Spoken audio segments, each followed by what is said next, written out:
Maintenant écoute. Pourquoi est-ce que en tant que juste, nous refusons et nous faisons des efforts avec le Seigneur pour ne pas tomber cette fois, même s'il y a la garantie de se relever? Parce que celui qui est tombé cette fois perd les faveurs à chaque fois qu'il tombe. La brillance de son ministère va s'éterniser. Voilà pourquoi Dieu peut le relever. Toi tu restes. Dieu peut le relever ici. À la 7e chute de quelque chose. Mais vous constatez qu'il n'est plus celui qu'il était.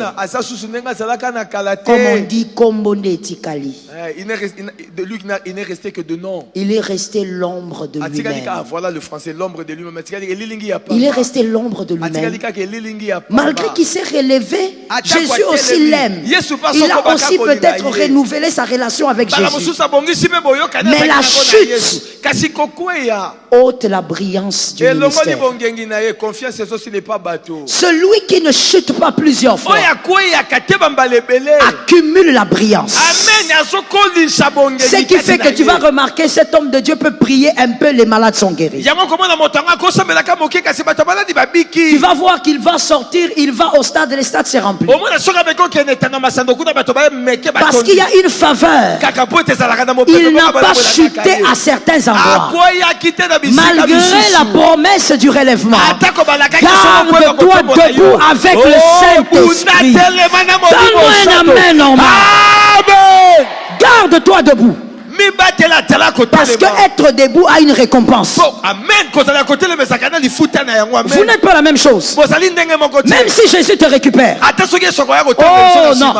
L'enfant prodigue et le garçon qui était resté, l'aîné, le papa l'avait déjà dit. Et j'aime cette parabole parce que c'est Jésus qui a donné l'exemple. Jésus a dit à ces garçons, à l'aîné qui était fâché, il dit, toi mon petit frère est parti, il a mangé l'argent, il est revenu. Et puis tu fais une fête. Moi je suis ici, toujours fidèle. Tu n'as jamais même fait une fête. Voici la réponse de Jésus. Et c'est exactement la même réponse par rapport à ceux qui tombent cette fois et qui se relèvent.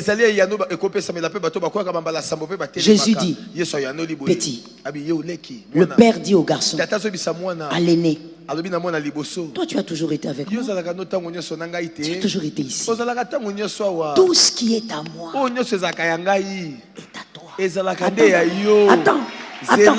Il faut qu'on comprenne les versets. Tout ce qui est à moi est à toi. Mais si tout ce qui est à toi, papa, est à l'aîné, l'enfant prodigue là qui a la robe des fêtes,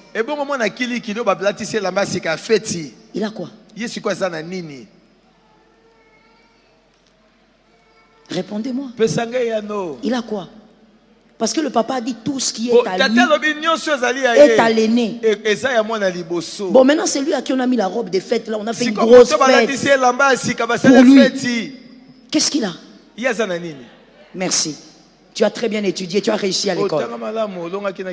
Il n'a rien.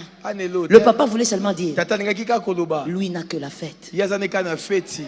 Et ma joie aussi en tant que papa, c'est que mon enfant n'est pas mort.